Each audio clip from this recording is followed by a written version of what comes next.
नमस्कार।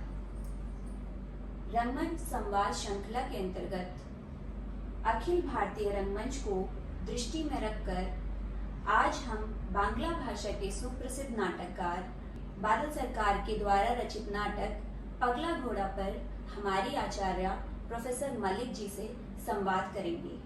आइए संवाद प्रारंभ करते हैं। अखिल भारतीय रंगमंच के अंतर्गत आज हम बांग्ला भाषा के नाटककार बादल सरकार पर बात करेंगे और उनके द्वारा रचित 1967 में अफ्रीका में रहकर जो उन्होंने छठा नाटक रचा था उस पर विशेष रूप से हम ध्यान केंद्रित करेंगे। आप सभी जानते हैं कि अखिल भारतीय रंगमंच तमाम भारतीय भाषाओं का रंगमंच है। एक दूसरी भाषा ने एक दूसरे को किस तरह से प्रभावित किया है, एक दूसरे के रंग शिल्प को, एक दूसरे की रंग संवेदना को और किस तरह से नई नई चीज़ें एक दूसरे से प्रभावित होकर तमाम भाषाओं के रंगमंच ने अपनाई है। बांग्ला भाषा आप सभी जानते हैं कि अंग्रेज़ों ने सबसे पहले बंगाल पर कब्जा किया था, यानी बंगाली आदमी का पश्चिमीकरण सर्वप्रथम होता है, जिसे आप हिंदी साहित्य के अंतर्गत दूसरे नामों से अभिहित करते हैं। कहीं नवजागरण के रूप में पढ़ते हैं, कहीं पुनर्जागरण के रूप में पढ़ते हैं, कहीं बंगाल के विद्रोह के रूप में पढ़ते हैं, कहीं क्रांतिकारियों के विप्लव के रूप में पढ़ते हैं। यानी एक चेतना ऐसी ज़रूर बन रही थी उस तमाम समय के दौरान, जिसे रंगमंच में भी अभिव्यक्ति मिली है। बादल सरकार की जो डायरी है प्रबासेर हिजी बिजी, उसमें बादल सरकार ने लिखा है कि पगला घोड़ा जो नाटक है वो पूर्णतया आत्मबोध का नाटक है। यानी इस नाटक पर किसी और के द्वारा रचित किसी भी रचना का प्रभाव मेरी दृष्टि में नहीं है। वो मनु को पत्र लिखते हैं और उन पत्रों का हवाला देते हुए बार बार उल्लेखित करते हैं कि ये नाटक कैसे लिखा जा रहा है, इसे मैं बयान नहीं कर सकता। इसमें आने वाले तमाम पात्र मेरे जीवन में आए हों ऐसा नहीं है और ना आए हों ऐसा भी नहीं है। यानी इसमें कुछ कुछ वैसा ही है जैसा कि मुझे जीवन में देखने को मिला है। यानी इन पात्रों को मैं जीवन से अलग नहीं कर सकता और ना ही इन पात्रों को अलग अलग जीवन में ही चिन्हित कर सकता हूँ। कहने का अभिप्राय ये है कि चित्रांकन की दृष्टि से नाटक में रंगमंचीय संवेदना के साथ ये पात्र सजीव हो उठे हैं, लेकिन ऐसा नहीं है कि इन पात्रों में जीवन बोध नहीं है। ये पात्र न सिर्फ स्वयं को अभिव्यक्त करते हैं बल्कि अपने समाज के पूर्ण प्रतिनिधित्व के साथ अभिव्यक्त होते हैं। दूसरी बात, बादल सरकार ने चरित्रांकन की दृष्टि से नाटक नहीं रचा है। यानी किसी की चरित्र सृष्टि करना उनका ध्येय नहीं है, बल्कि ध्यातव्य यह है कि एक समाज के भीतर परिव्याप्त तमाम सड़ांध भरी सोच को हमारे समक्ष पात्रों के, घटनाओं के, स्थितियों के माध्यम से रखना और उन पर सोचने के लिए हमें विवश करना।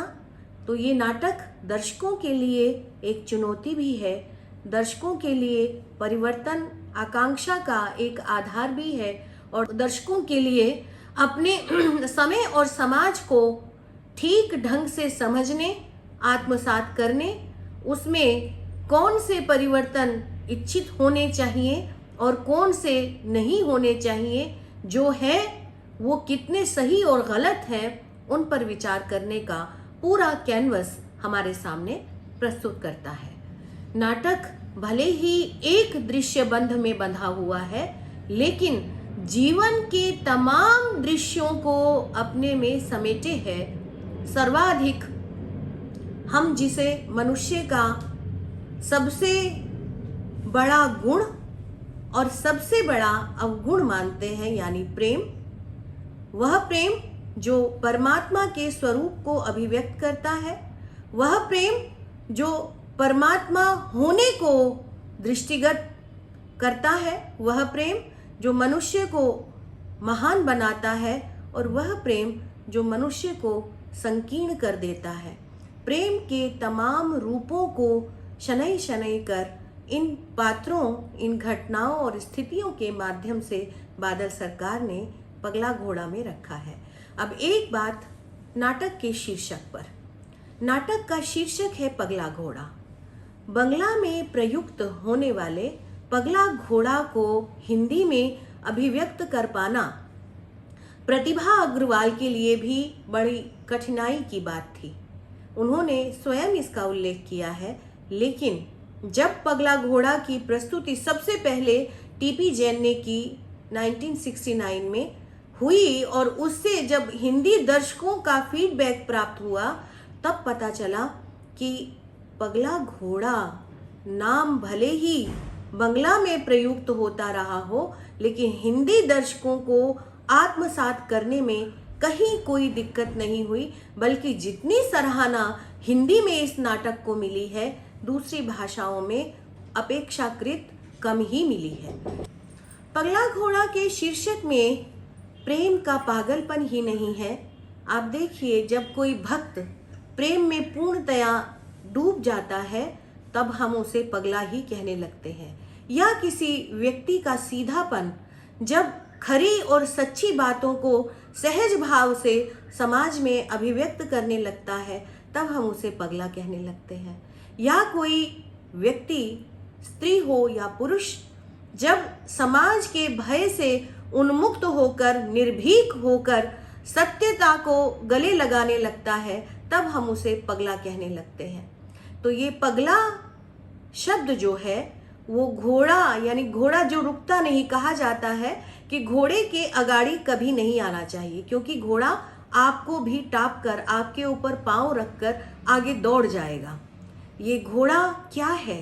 ये घोड़ा मनुष्य की तमाम प्रवृत्तियां हैं, मनुष्य का उच्छलन है भावों का, मनुष्य का विचारों का उद्वेग है, और मनुष्य की आकांक्षा है जो सब कुछ को पार करके अपनी मंजिल तक पहुंचना चाहती है। तो पगला घोड़ा यानी प्रेम की वह तीव्र आकांक्षा जो निर्बाध रूप में प्रेमास्पद के साथ एक रूप हो जाना चाहती है, लेकिन एक रूप होने में सामाजिक स्थितियां, सामाजिक मानसिकता और सामाजिक मान्यताएं, रूढ़िबद्धता, अंधविश्वास, जातिगत, स्थानगत, क्षेत्रगत, भाषागत भेद जिस तरह से मनुष्य के बीच में फांक पैदा करते हैं, उस फांक को, उस दरार को पगला घोड़ा एक एक शब्द में अभिव्यक्त करता है।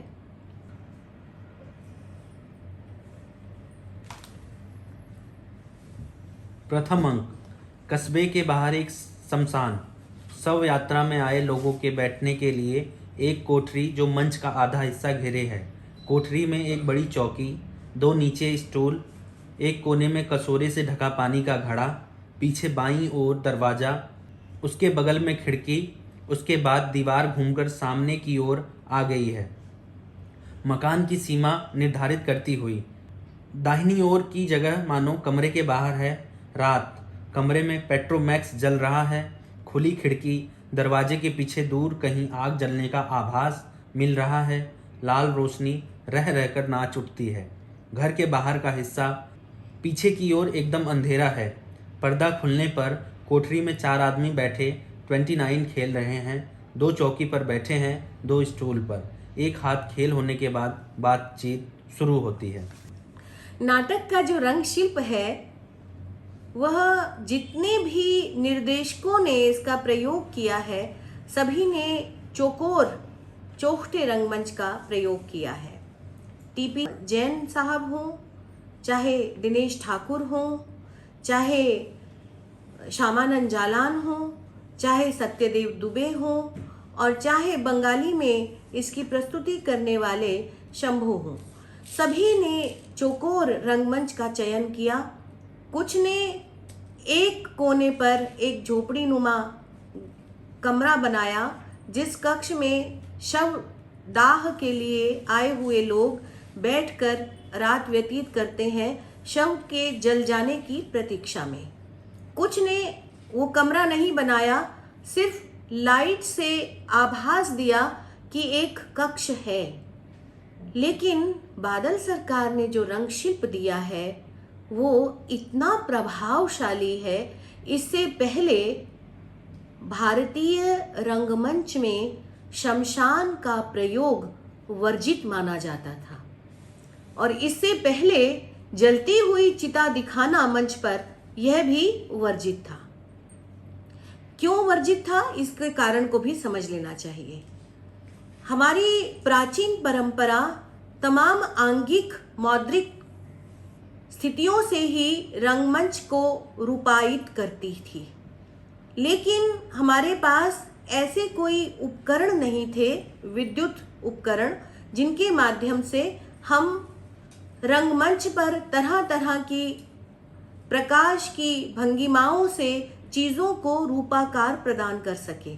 जैसे जैसे विद्युत ने अपने क्षेत्र की अभिवृद्धि की, वैसे वैसे रंगमंच पर भी विद्युत के प्रयोग ने अपनी बढ़ोतरी की है।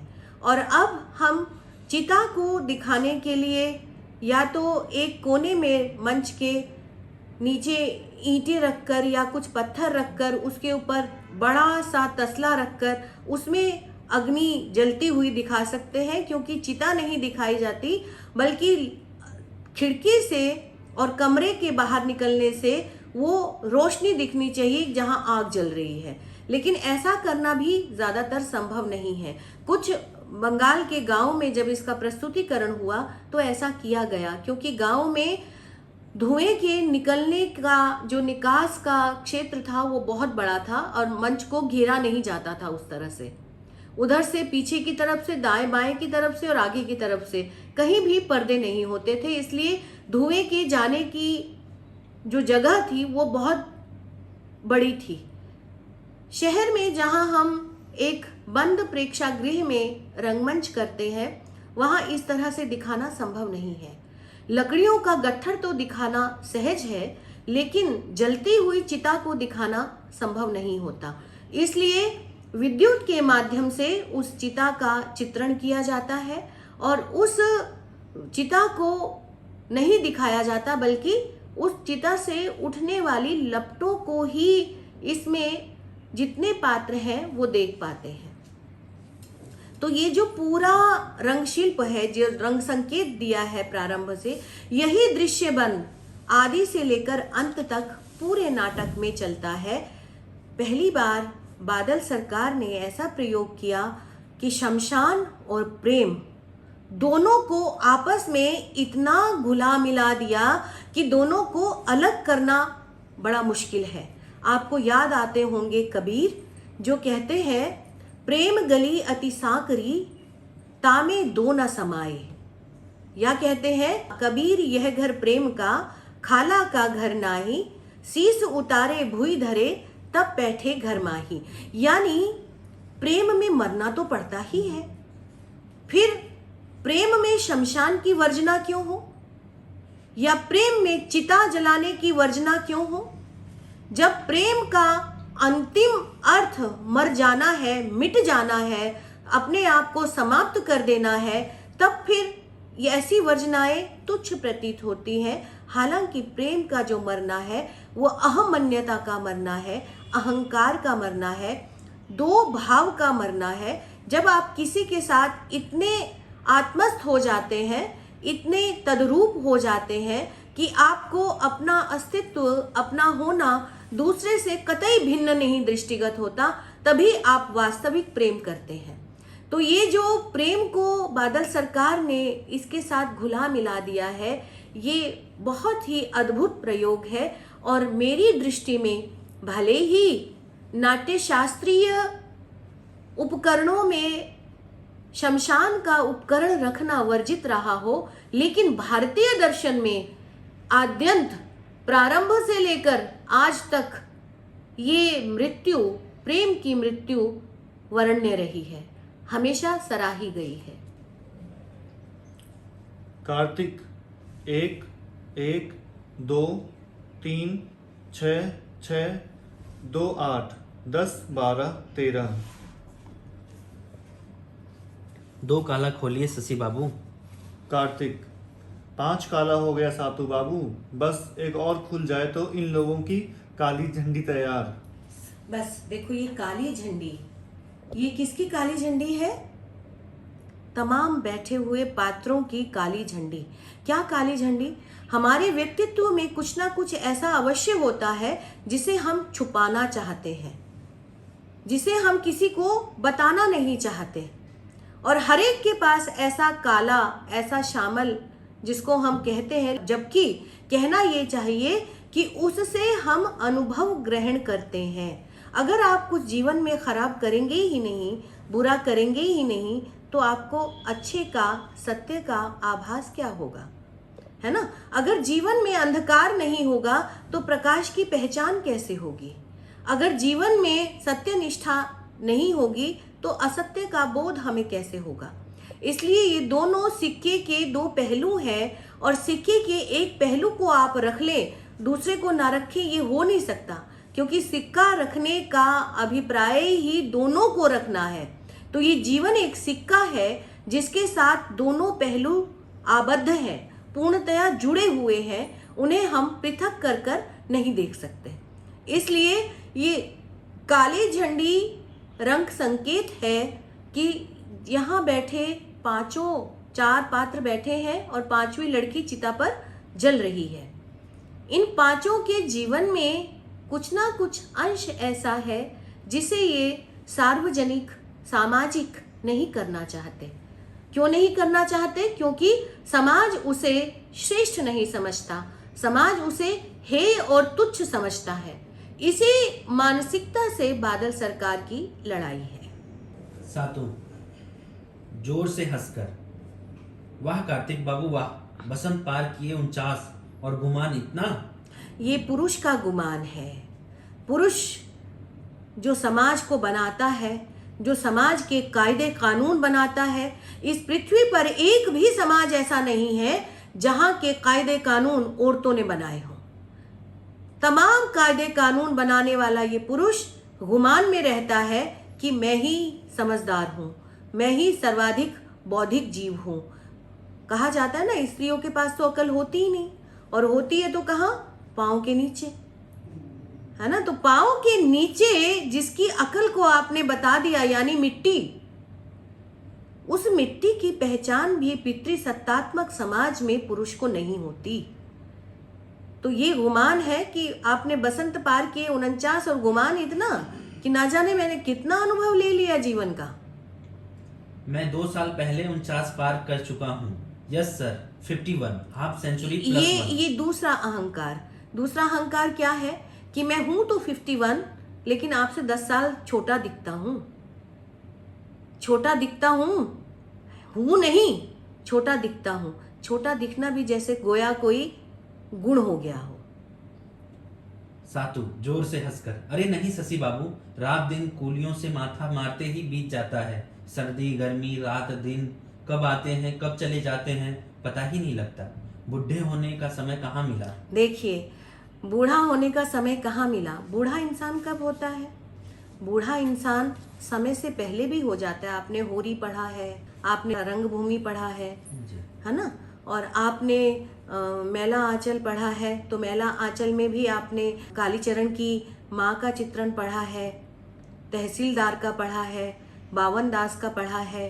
हाँ, बावन दास की उम्र तो कुछ भी नहीं थी। बालदेव का पढ़ा है, उसकी उम्र भी कुछ नहीं थी, लेकिन अपने समय से पहले बूढ़े। क्यों? क्योंकि उनको जीवन में मस्ती किसको कहते हैं वो प्राप्त नहीं हुई कभी। तो जैसे हम कहते हैं ना कि मरने का समय नहीं मिला, भाई कहना तो ये चाहिए जीने का समय नहीं मिलता। कहते मरने की फुर्सत नहीं है, ऐसा कहते सुनना है ना आपने। और जब उन लोगों की मौत आती है तो अब क्या कहते हैं, नहीं नहीं बचा लो कैसे भी। दरअसल वो मरना थोड़ी चाहते हैं, वो तो कहने की बात है। तो सातू कहता है मुझे बुढ़ा होने का समय ही नहीं मिला। तो समय ही नहीं मिला क्यों? क्योंकि उसने अपने अतिरिक्त कभी किसी के लिए जीना नहीं सीखा। ये पुरुष की एक प्रवृत्ति। हर एक पात्र में आपको एक एक प्रवृत्ति दृष्टिगत होगी जिसे हमें रेखांकित करना चाहिए, क्योंकि उन तमाम प्रवृत्तियों से ही हमारा ये पितृसत्तात्मक समाज बनता है। कार्तिक, अरे भाई, कमरे के एक कोने में बैठे बैठे ही कार्तिक कंपाउंडर ने बहुत दुनिया देखी है। ये अहंकार पुरुष का, कमरे के कोने में बैठे, जैसे पहले अहंकार आया था ना कि भाई 49 का हो गया लेकिन गुमान इतना कि नहीं, जी वैसे ही ये भी अहंकार है पुरुष का। एक कमरे में बैठे बैठे की इतनी दुनिया देख ली। ये सच है कि वहां मरीज तरह तरह का मरीज आता है, लेकिन फिर भी उतनी दुनिया नहीं देख सकता अपनी सोच में बंद व्यक्ति जितनी की दुनिया है। सातु बिल्कुल सही बात कह रहे हैं कार्तिक बाबू। 52 तोले पावर रत्ती सही। ये अहंकार पुरुष का कि जो पुरुष कह दे वो सब सही है। उसके मापने का हर पैमाना तो पुरुष ने ही दिया है, और मापक भी पुरुष है और कहने वाला भी पुरुष है, तो सब कुछ सही ही होगा ना। फिर गलत कैसे हो जाएगा?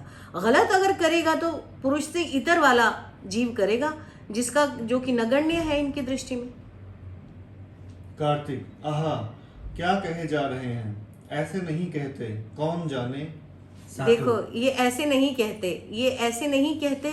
बंगाली समाज जो है वो स्त्रियों पर तो पूर्णतया प्रतिबंधित है, लेकिन वही प्रतिबंध कुछ हद तक पुरुषों पर भी है। बंगाली पुरुष का विकास अपने कल्चर के बाहर की दुनिया के साथ बंगाली समाज बर्दाश्त नहीं कर सकता। इस बात को दृष्टि में रखकर इस बात को समझना चाहिए कि तभी वो आगे भी कहता है ना एक पात्र की बंगाली लड़का और प्रेम, मतलब प्रेम में जो स्वच्छंदता चाहिए, प्रेम में जो औदात्य चाहिए, प्रेम में जो उदारता चाहिए, प्रेम में जो बड़प्पन चाहिए, प्रेम में जो समर्पण चाहिए, वो करने की छूट तो बंगाली लड़के के पास है ही नहीं।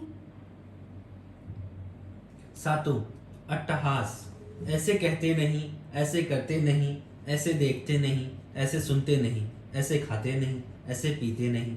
यह सुनते सुनते कान पक गए कार्तिक बाबू।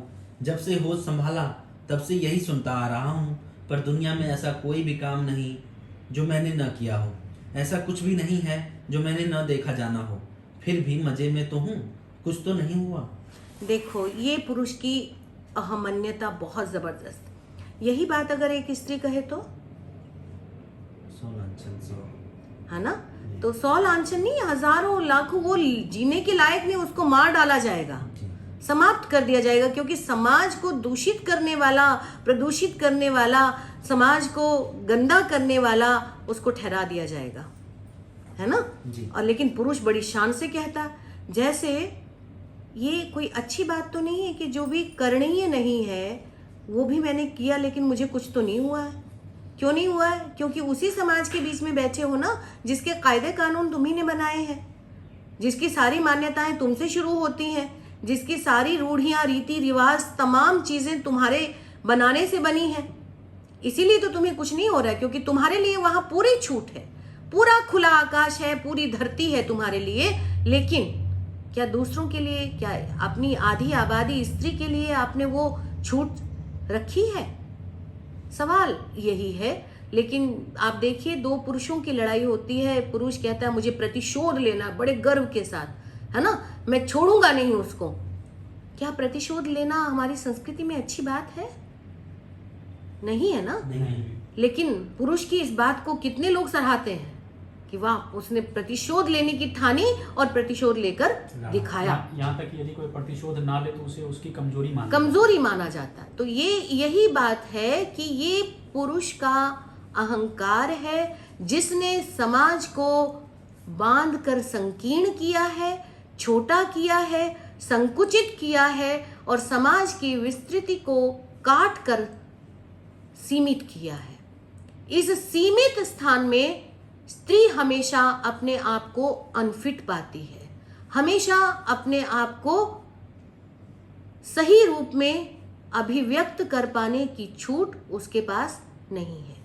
अच्छा किया, कहा नहीं जा सकता। हिमाद्री को यदि यह विश्वास दिला दें कि हम लोग किसी से इसकी चर्चा न करेंगे तो हो सकता है उसका आदर्श डगमगा भी जाए। सातु, सच पूछिए तो मेरी समझ में नहीं आ रहा है कि मालिक बाबू ने आखिर बोतल दी क्यों। कार्तिक, आप अभी यहाँ नए नए हैं, दिन भर इधर उधर घूमते रहते हैं, आप कैसे कुछ जानेंगे। सातु, मतलब कोई बात है क्या। शशि, लड़की कौन थी, उसका क्या किस्सा है, यह सब भी ना जानते होंगे। सातु, इस लड़की के लिए माने यह लड़की कौन है। शशि, हाँ सो भी ठीक ही है, इतनी रात को यहाँ आने को राजी ही कौन होता, फिर इस लड़की के लिए ... देखो, इसमें 3 बातें हैं। पहली बात कि समाज को दिखाने के लिए आदर्श होना चाहिए। अगर आप किसी को विश्वास दिला दे कि ये बात किसी को नहीं पता चलेगी, तब आप चोरी डकैती कुछ भी करने को तैयार हो जाए, है ना, तब तक आप चोर नहीं है ना, जब तक आपको दूसरा ना जाने।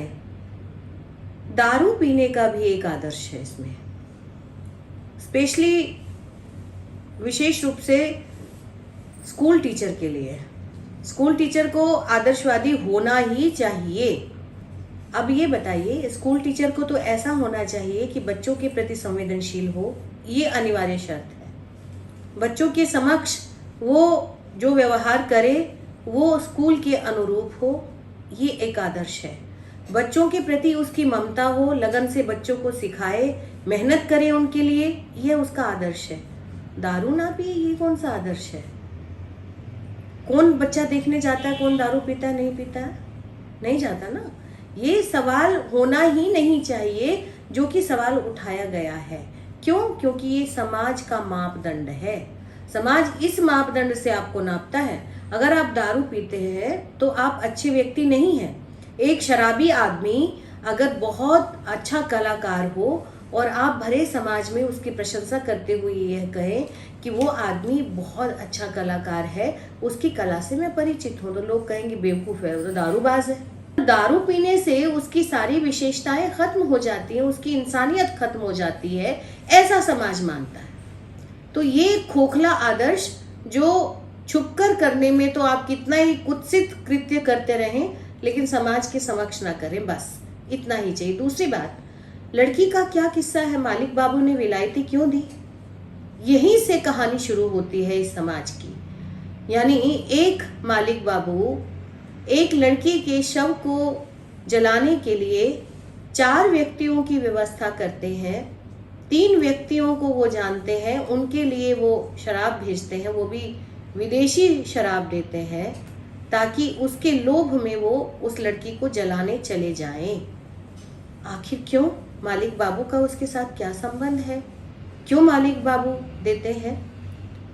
तो ये कहानी यहाँ से शुरू होती है, रहस्यमय ढंग से शुरू होती है। और नाटक की ये विशेषता होती है कि नाटक परत दर परत खुलता है। यहाँ से जिज्ञासाएं अंगड़ाई लेना शुरू करती हैं और धीरे धीरे वो जिज्ञासाएं बढ़ती जाती हैं, एक समाधान का रूपाकार लेकर तिरोभूत हो जाती हैं। सातु, इस लड़की के लिए माने यह लड़की कौन है। अचानक अंधकार भेद कर लड़की की हंसी सुनाई पड़ती है। कमरे के बाहर का अंधेरा हिस्सा आलोकित हो उठता है। लड़की के बाल खुले हैं, आंचल कमर में बंधा है, वह हंसे ही जा रही है। कमरे की रोशनी बुझ गई है, तीनों छाया जैसे दिख रहे हैं। वे तीनों स्थिर हैं, उनमें से किसी ने लड़की की हंसी नहीं सुनी है। अब ये जो प्रयोग किया है बादल बाबू ने, दरअसल अब तक जितने संवाद हुए हैं इन तीनों पुरुषों के मध्य, उसका समाधान ये हंसी है। उनके संवादों पर सिर्फ और सिर्फ हंसा जा सकता है, जैसे हमारे समाज की तमाम अमानवीय मान्यताओं, रूढ़ियों और रीति रिवाजों पर हंसा जा सकता है। ये हंसी एक विद्रूप है, ये हंसी एक त्रासदी है, ये हंसी एक उपहास है, ये हंसी एक करुणा है, ये हंसी एक पीड़ा है। इस पीड़ा की अनुभूति, इस कारुणिक स्थिति की अनुभूति, इस ट्रेजेडी की, इस त्रासदी की अनुभूति भोक्ता को होती है। वो लड़की भोक्ता है, इसलिए वो इसका अनुभव कर पाती है और वो हंसती है। एक लड़की के लिए कौन आएगा इतनी रात को शवदाह करने के लिए? और आप जानते हैं कि रात को शवदाह वर्जित है, लेकिन उस लड़की का शवदाह रात में करवाने की व्यवस्था की है मालिक बाबू ने, जो कि वर्जना में आता है। तो आखिर कुछ तो किस्सा है। वो किस्सा क्या है? वो किस्सा भारतीय समाज की औसत हर एक लड़की का किस्सा है। भारतीय समाज के औसत हर उस मान्यता का किस्सा है जो स्त्री को पुरुष की अपेक्षा कमतर और न्यूनतम मानती है। लड़की हंसते हंसते, मैं कौन हूँ, मैं क्या हूँ, मेरा किस्सा क्या है? तुम लोग नहीं जानते, तुम लोग कोई नहीं जानते। मैं कौन हूँ, मैं क्या हूँ, मेरा किस्सा क्या है? अब कोई नहीं जानता, क्यों? क्योंकि ये अनभिज्ञ लोग हैं। किसी ने किसी के द्वारा कही हुई बात सुनी है, किसी ने उस लड़की को कार्तिक की तरह थोड़ा बहुत देखा है, अनुभव किया है, एक कुछ क्षणों का परिचय रहा है। सातू जो बिल्कुल इस परिवेश से, इस गांव से भी अनभिज्ञ है, वो बिल्कुल नहीं जानता। शशि क्योंकि वहीं का पोस्ट मास्टर है, इसलिए उसने दूसरों के माध्यम से कुछ कुछ सुना है, इसलिए जो सुना है वही जानता है ना? तो इस तरह से भ्रम और भ्रांतियों को पालता हुआ पुरुष समाज लड़की को ही हर दृष्टि से लांछित करने की कोशिश करता है, उसे ही अपमानित और हेय सिद्ध करने की कोशिश करता है। उसके दर्द को, उसकी पीड़ा को, उसकी इच्छाओं को, उसकी आकांक्षाओं को, अभिलाषाओं को जाने बगैर उसके होने को अपने समझने की दृष्टि से एक अर्थ देने की कोशिश करना ही पितृसत्तात्मक समाज का जजमेंटल हो जाना है। और जब आप किसी के प्रति जजमेंटल हो जाते हैं तब आप न्याय नहीं करते। रोशनी कम होकर एकदम अंधेरा हो जाता है। लड़की रोशनी किस में आई थी? उस लड़की की हंसी में, उस लड़की के उपहास में, है ना? वो रोशनी थी क्योंकि वो जानती है सत्य को। और ये जो बैठे हैं महानुभाव, ये अपने सत्य को ही नहीं जानते जिससे गुजर चुके हैं, तो ये उस लड़की के सत्य को क्या जानेंगे? लड़की का चेहरा, उसकी हंसी अंधकार में विलीन हो जाती है।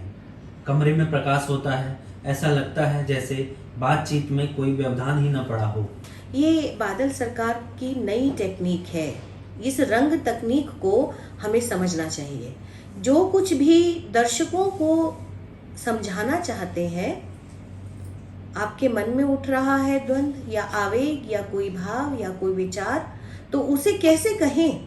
यहाँ आप देखेंगे हर एक के मन के भाव की अभिव्यक्ति, हर एक के मन के द्वंद्व की अभिव्यक्ति, हर एक के मन में स्थित सत्य की अभिव्यक्ति ये लड़की करती है। जैसे जैसे द्वंद्व से गुजरता है एक एक पुरुष पात्र, वो अभिव्यक्ति लड़की करती है। उसको दर्शक लड़की के माध्यम से जानते हैं, लेकिन ये नहीं, अभी ये एक दूसरे को नहीं समझ पाते।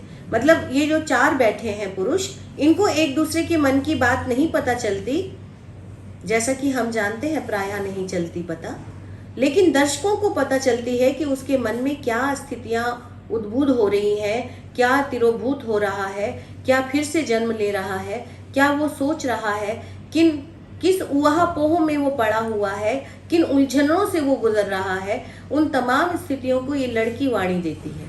इसलिए लड़की की बात किसी को नहीं सुनाई देती, लेकिन दर्शकों को सुनाई देती है।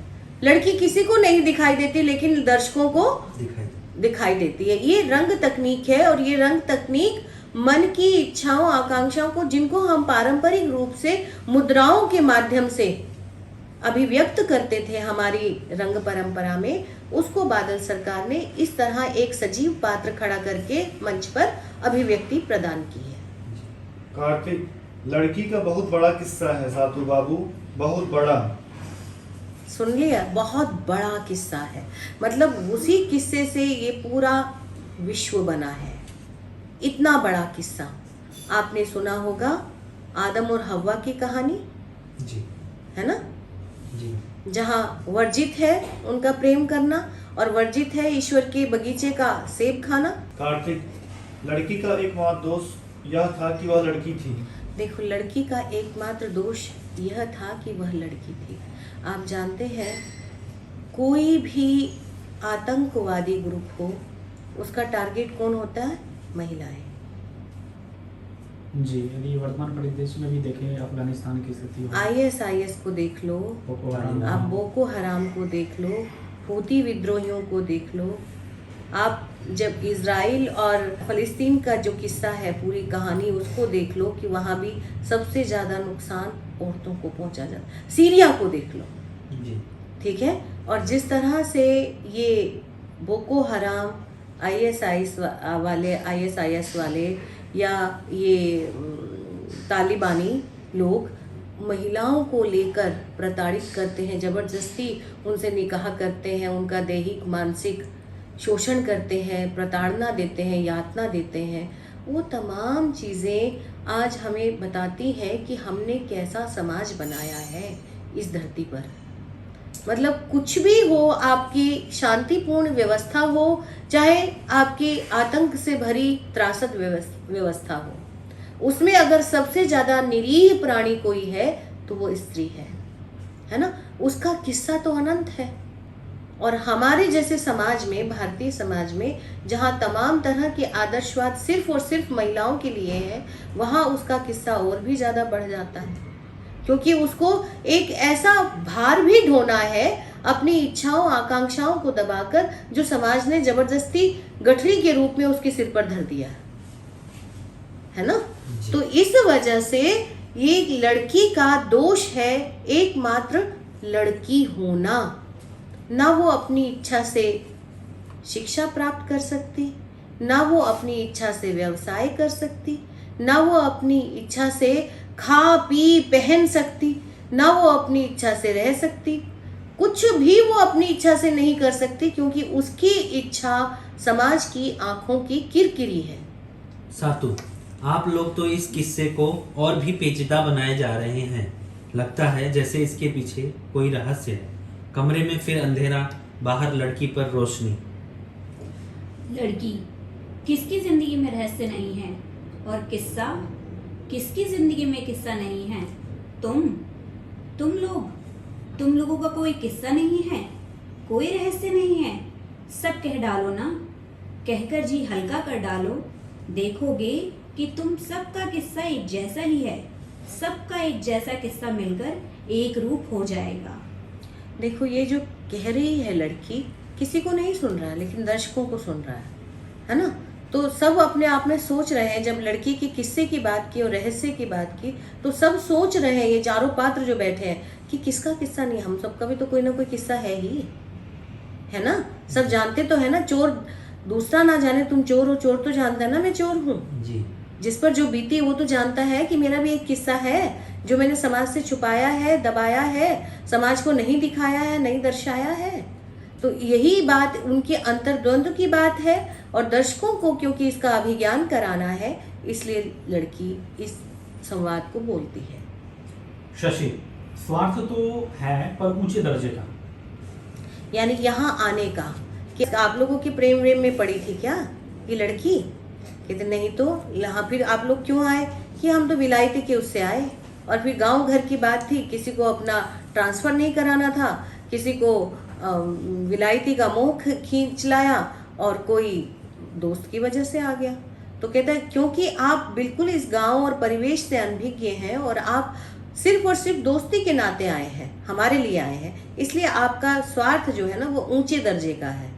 हमारा जो स्वार्थ है वो तुच्छ है। कार्तिक, ऐसे ही हाँ, यह बामन का बेटा तो हरगिज ना आता। सातु, ये जो कार्तिक कह रहा है हरगिज ना आता, इसके ये पुरुष के दबाने की प्रवृत्ति पता चलती है। कोई आता ना आता, कार्तिक जरूर आता। इससे ये अभिव्यंजना निकल रही है। मतलब जो कहा जाता है वो यह विश्वास दिलाने के लिए कहा जाता है कि आपके अंदर की बात का कहीं आभास तो नहीं हो रहा है दूसरे को, क्योंकि कार्तिक से ही जुड़ी हुई थी कहानी उस लड़की की।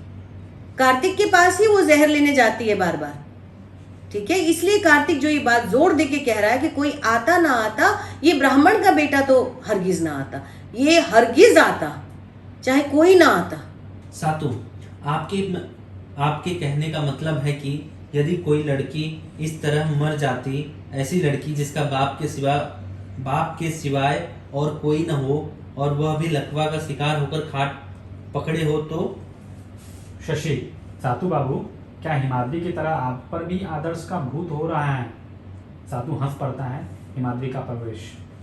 कार्तिक जी नहीं, पानी मिलाकर मैं इसे चौपट नहीं करना चाहता। देखो, पहली अदा क्या थी पुरुषों की कि शमशान में ताश खेलने बैठे हैं। जी। आप देखोगे घर पर भी आता है पुरुष काम करके तो या तो टीवी चला लेगा जी, या कुछ ऐसा खेल वेल करने लगेगा जिसका मनोरंजन से कोई नाता हो, उसके अपने मनोरंजन से, दूसरों के काम करने से या घर का काम निपटवाने से उसका कोई नाता नहीं होगा। ठीक है, दूसरा काम करते हैं शराब पीने का। शराब पीने का जो काम कर रहे, ये इनके चरित्र खुल रहे हैं, यानी पितृसत्तात्मक समाज का चरित्र खुल रहा है। ये पहला कि समय का अपव्यय करना, खेलना कोई बुरी बात नहीं है, लेकिन खेलना कब? तब जब आप कोई कार्य कठिन करके आए हैं और आपका एक नियत समय है कि वो समय आपको शारीरिक रूप से भी मानसिक रूप से भी अपने आप को हल्का करने के लिए किसी खेल में लगाना है। ठीक है, लेकिन ये तो यहाँ पर यही करेंगे। तीसरी बात आती है इसमें साहित्य की, भाषा की। दरअसल ये सारी चीजें परत दर परत खुलती जाती हैं, जो एक तरफ तो हमें पितृसत्तात्मक समाज के चरित्र को खोलकर दिखाती हैं और दूसरी तरफ उस बंद पृष्ठ की ओर जिसे खोलने की जरूरत कोई नहीं करना चाहता, क्योंकि उसके अंदर बहुत पीड़ा भरी हुई है, बहुत अधिक दर्द है, बहुत अधिक दुर्गंध है और उसके जीवन तक को समाप्त कर दिया। उस पृष्ठ को कोई खोलने की हिम्मत नहीं करना चाहता। सातु, वाह, सब एक ही थैली के चट्टे बट्टे निकले, यह अच्छी बात है। एक ही थैली के चट्टे बट्टे तो है, ये इसके रंग संवेदना का कि सारे पुरुष जो चार बैठे हुए हैं अलग अलग क्यों दिखाए हैं पुरुष, जबकि लड़की एक ही दिखाई है मंच पर। कारण यही है कि सारे किसी भी टाइप के पुरुष को ले लो आप, उसमें यही टाइप है ना। पितृसत्तात्मक समाज का यह मूल स्वभाव है। इस मूल स्वभाव को हर वर्ग के पुरुष में, हर व्यवसाय के पुरुष में आप देखेंगे। और स्त्री को एक ही क्यों दे दिया रूप कि कहीं की भी स्त्री हो, चाहे उच्च वर्ग की हो, मध्य वर्ग की हो, निम्न वर्ग की हो और किसी भी वर्ग से तले की हो, उसका जो जीवन है वो उत्पीड़न और शोषण से ही भरा हुआ है ना। इसलिए एक को ही दिखा दिया सबके बदले। तो ये दोनों के अलग दिखाने को, दोनों के एक दिखाने को जो रंग युक्ति बादल सरकार ने प्रयोग की है, उसके बहुत मायने हैं। स्त्रियां जब मिलती हैं तो वो बातें करती हैं, पुरुष जब मिलते हैं तो क्या करते हैं? दुर्व्यसन करते हैं। यहाँ बैठे ना दुर्व्यसन करने के लिए। हिमाद्री, हर्ज नहीं, डर है। स्कूल टीचर का कोई सिद्धांत न भी हो तो भी उसे उसका खोल तो ओढ़ना ही पड़ता है, नहीं तो नौकरी चली जाए। एक व्यवसाय है ऐसा जिसपे भी हम खोल उड़ाकर, जैसे स्त्री की स्वतंत्रता को हम एक खोल कवर उड़ाकर समाज के सामने प्रस्तुत करते हैं, वैसे ही टीचर के रूप में भी हम एक आदर्शवादी परिकल्पना उसके ऊपर उसका खोल उड़ा देते हैं। तो वो कहता है जबकि इन चीज़ों से और मेरे व्यवसाय से कोई मतलब नहीं है, जिसकी हम बात कर चुके हैं, तो भी वो खोल मुझे ओढ़ना पड़ता है। क्यों? तो क्योंकि लोग कहेंगे, अगर किसी ने देख लिया शराब पीते हुए, कि हम ऐसे टीचर के पास अपने बच्चे नहीं भेजेंगे जो शराब पीता हो, जबकि वो तो रात को पी रहा है, अपने घर में पी रहा है, किसी को क्या लेना देना। जी हिमाद्री, यह कौन कह सकता है कार्तिक दा कि एक दो घूंट तक ही, इस एकांत तक ही बात सीमित रहेगी, खत्म हो जाएगी। कहता है कि इस एकांत तक बात नहीं खत्म होगी, क्योंकि शराब से इसकी कहानी जुड़ी है। इसलिए शराब को लेकर उसके मन में अंतर्द्वंद है। कितनी पी जाए नहीं पी जाए, कैसे पी जाए, नीट पी जाए, पानी मिला के पी जाए, क्यों पी जाए, तमाम सवाल उसके भीतर है। हिमाद्री, मेरा मन कितना मजबूत है नहीं पता सातु बाबू। अपने को जितना कुछ जाना है उससे अपने आप पर बहुत भरोसा नहीं होता। कार्तिक, ये एक अध्यापक जो चिंतन में भी रहता है वो जानता है हकीकत कि मन की मजबूती लादना और होना दोनों में अंतर होता है ना।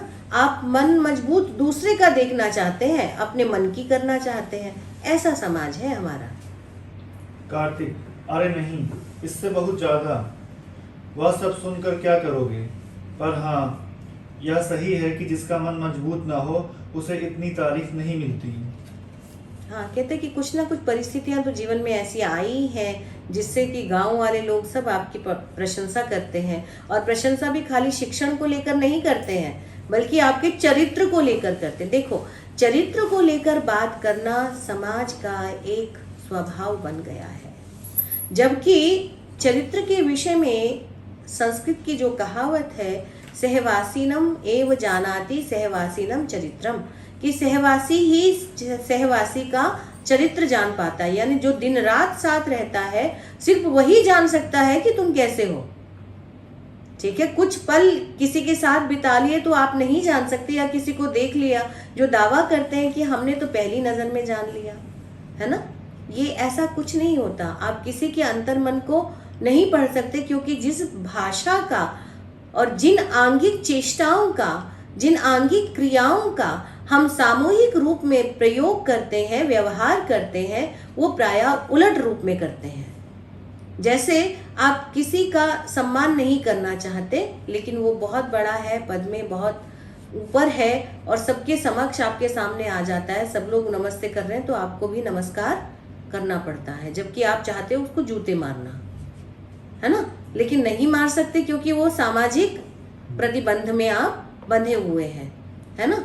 तो सब लोग कहते हैं आपसे मिलकर बड़ी खुशी हुई, तो आपको भी कहना पड़ता है कि आपसे मिलकर बड़ी खुशी हुई, जबकि आप उसको गाली देना चाहते हैं, लेकिन आप नहीं दे सकते। तो इसलिए यह कहना कि भाषा हमारे मन के भावों को, मन के विचारों को अभिव्यक्त करती है, गलत हो जाता है। भाषा वही व्यक्त करती है जो आप उससे व्यक्त करवाना चाहते हैं। भाषा एक टूल है, भाषा एक औजार है। आप उससे किसी को कत्ल करना चाहते हैं या किसी के जीवन को जोड़ना चाहते हैं, ये आपके ऊपर निर्भर करता है।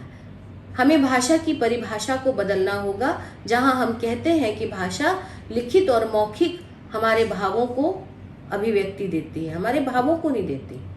हाँ, उसको अभिव्यक्ति देती, चाहे वो भाव हो चाहे विचार हो, जिन्हें हम सामाजिक रूप में व्यवहित करना चाहते हैं, अभिव्यक्त करना चाहते हैं। इसलिए रामविलास शर्मा जिस संदर्भ में समाज के परिप्रेक्ष्य में भाषा को परिभाषित करते हैं, उसी संदर्भ में आप देखोगे नाटक में भी भाषा का व्यवहार हुआ है। हिमाद्री, लोग किसी के बारे में कितना जानते हैं?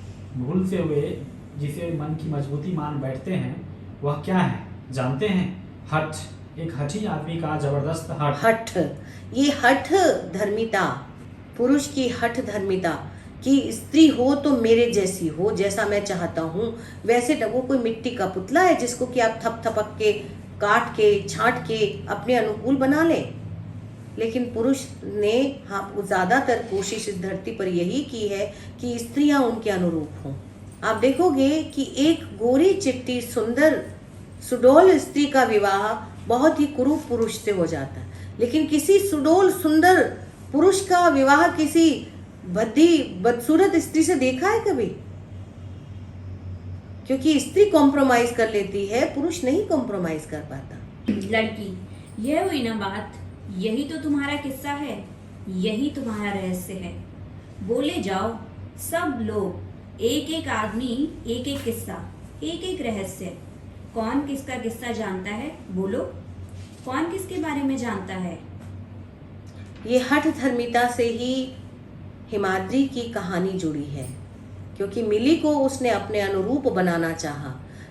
एक्सेप्टेंस नहीं, उसके एग्जिस्टेंस की एक्सेप्टेंस नहीं। स्त्री के एग्जिस्टेंस की एक्सेप्टेंस आज तक पितृसत्तात्मक समाज में नहीं है। चाहे स्त्री को हमने कानूनी तौर पर कितने ही अधिकार क्यों ना दे दिए हों, लेकिन उसके एग्जिस्टेंस को उन्मुक्त भाव से स्वीकारने की प्रवृत्ति समाज में अद्यतन नगण्य है। लड़की, सच, जी जलना और जी जुड़ाना एक ही बात है। ये दर्द इतना बड़ा कि दवा हो गया है ना। दर्द जो गालिब कहते हैं कि मुश्किलें मुझ पर इतनी पड़ी कि आसा हो गई, तो वही वाली बात है कि जी जलना और जी जुड़ाना क्या एक ही होता है। वो शराब का पहला घूंट पड़ता है और उसका मुंह, कलेजा उसका जलता है तो वो मुंह उसका विकृत हो जाता है। तो कहता है जल रहा है क्या, तो कहता है कि नहीं। तो वो कहती जी जलना जी जुड़ाना क्या एक ही होता है, ये सवाल है। क्योंकि जब किसी का जी जुड़ता है तब किसी का जी जलता भी है, और जब किसी का जी जलता है तो किसी को शीतलता पहुंचती, किसी का जी जुड़ता भी है। ये दोनों एक अर्थ में आकर एक जैसे क्यों हो जाते हैं, क्योंकि कहीं जी जल रहा है तो कहीं जी जुड़ रहा है। प्रेम में जी जुड़ता है तो मृत्यु से भी जी जुड़ता ही है। हम देखेंगे जो प्रेम किया इन सभी पात्रों ने, इन्होंने अपने जी को जोड़ा, लेकिन समाज के कारण, समाज के भय से, समाज के स्वरूप को समझते हुए अपनी कायरता से सबने अपने प्रेम को दांव पर लगा लिया। और आज मृत्यु के प्रांगण में बैठकर, इस शमशान भूमि में बैठकर सब अपने अपने प्रेम को याद करते हैं, है ना। उस प्रेम से आज फिर उनका जी जुड़ता है, यानी मृत्योपरांत, मृत्यु के बाद फिर उनका जी जुड़ रहा है और जी जल भी रहा है। लड़की पर पड़ने वाली रोशनी अचानक बुझ जाती है। अचानक एक कुत्ता जोरों से रोने लगता है। सातू बुरी तरह चौंक पड़ता है। कार्तिक, अरे सातू बाबू, कुत्ते की रुलाई सुनकर आप ऐसा चौंक क्यों पड़े? अब यहाँ से सातू की कहानी शुरू होती है। उसकी कहानी में कुत्ता है, कुत्ते से जुड़ी हुई उसकी कहानी है, इसलिए कुत्ते का भौंकना उसे बर्दाश्त नहीं होता। सातू हल्की हंसी के साथ, कुत्ते की यह चीख मुझे बहुत बुरी लगती है, मुझसे कभी नहीं बर्दाश्त होती। खिड़की में लड़की का चेहरा दिखलाई पड़ता है। कभी नहीं, सच? ये इसका अंतर्द्वंद है। जब इसने कह दिया मुझसे कभी बर्दाश्त नहीं होती, तो इसके मन में उठ रहा है ये प्रश्न कि क्या कभी नहीं बर्दाश्त होते? कभी तुम्हारा ये हितू नहीं रहा था कुत्ता? ये लड़की पूछ रही है, लेकिन ये पूछ इसका मन भी रहा है। इसलिए यहाँ दोहरी भूमिका में है लड़की। दर्शकों को सुनाने के लिए वो संवाद कह रही है और इनके अंतर्द्वंद को, इनके भीतर के सत्य को उद्घाटित कर रही है। लड़की, क्यों हटाइए, क्यों? बोलो ना, अपनी कहानी बोलो ना। सातू, कार्तिक बाबू, 5 काला तो खुला ही है, इन लोगों की काली झंडी नहीं खुलवाइएगा। वही काली झंडी चरित्र की। चिड़ी का रंग काला ताश में ही नहीं है, ये इनके सबके अंदर भी है। लड़की, नहीं कहोगे? अपनी कहानी नहीं कहोगे? लड़की मुलायम स्वर में, साहब बीबी पेयर, साहब बीबी पेयर, पेयर। ये आकांक्षा में इस लड़की ने अपने प्राण त्याग दिए, क्योंकि इसने आत्महत्या की है। उसको ताश झुक झुक कर सबके आगे ताश देखती है और उसको क्या दिखता है? साहब बीवी और उन दोनों का जोड़ा। उसको और कुछ नहीं ताश दिखता, क्योंकि इसी आकांक्षा में वो मरी है। उसको किसी का प्रेम नहीं मिला। उसने आजीवन प्रेम पाने की कोशिश की, लेकिन वो जिस तरह से सीकचों के भीतर रखी गई, जहाँ सूर्य की किरण तक नहीं आ सकती थी, उस दर्द की ये अभिव्यक्ति है, उस दर्द की ये आकांक्षा है। वह कविता थी ना, मौसी सुनाया करती थी, जोड़ा जोड़ा, हाँ हाँ याद आया, आम का पत्ता जोड़ा जोड़ा, आम का पत्ता जोड़ा जोड़ा, मारा चाबुक दौड़ा घोड़ा, छोड़ रास्ता खड़ी हो बेबी, आता है यह पगला घोड़ा। पगला घोड़ा, घोड़ा पगला गया है, बंदूक से उसे मार दिया गया है। ऑल राइट, वेरी गुड ना, वेरी गुड ना। आ आ आ ना, नहीं मारो, मार दिया गया है। लेकिन जिसने भी प्रेम किया है, पगला घोड़ा यानी प्रेम, उसे बंदूक से मार दिया गया है। सीधे नहीं मारा तो पीछे मार दिया गया है ना। तो वो चाहती है कि नहीं मारो पगला घोड़ा को।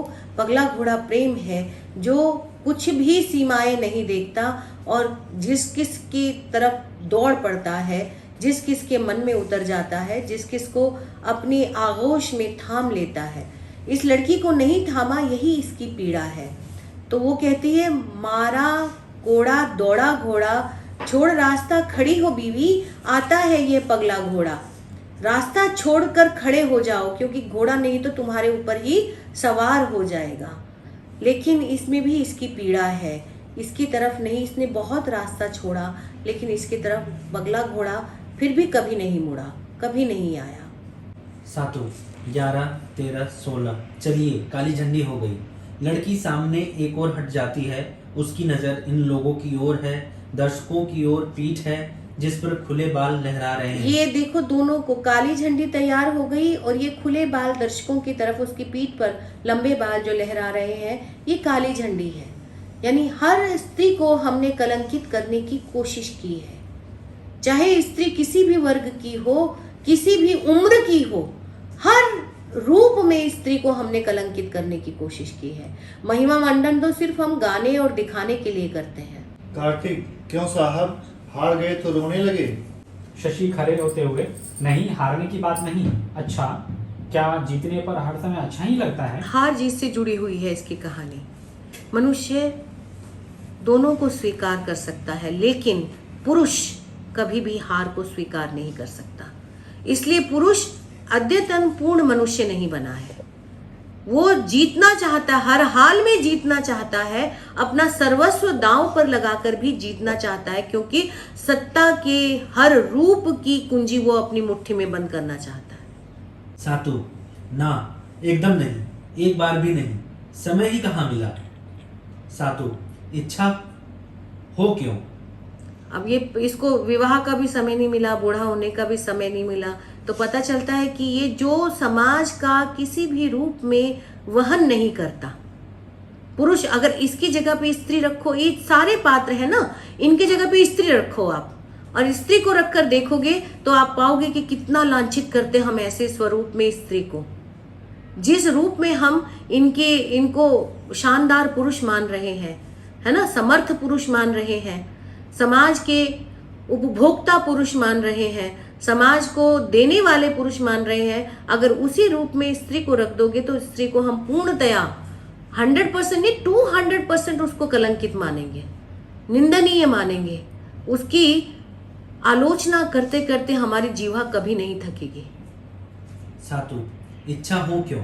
ब्याह करके लोग जो कुछ पाते हैं वह मैं यदि बिना ब्याह किए ही पा जाऊं तो? ये तीसरी बात। पहली बात हमने देखा कि दायित्वहीनता उनको खेल में लगाती है, समय पास करने के लिए नशा करते हैं। और तीसरी बात कि कुछ भी जो विवाह करके लोग पाते हैं, यानी जिस तरह से स्त्री पुरुष संबंध बनते हैं विवाह के बाद, अगर वो संबंध मैं बिना विवाह के ही बना लूं और तृप्त भी हो जाऊं और कोई दायित्व भी वहन ना करूं तो मेरे लिए तो ज्यादा अच्छा। अगर यही बात स्त्री कहे तो जीना मुश्किल, हर रूप में खत्म। स्त्री का तो कोई अस्तित्व बचेगा ही नहीं। वैसे भी आप स्त्री के अस्तित्व को नहीं बचने देते हो। जब सारे आदर्शों को वहन करती हुई, अपने आप को मारती हुई, समाज के लिए जीती हुई स्त्री जब संघर्ष करती है, तब भी आप उसको नहीं जीने देना चाहते हो। कितने लोग दया करते हैं कि विधवा है, अपने बच्चों को पाल रही है, तो भी उस पर कुदृष्टि डालते हैं, तो भी उसके साथ दुराचार करते हैं।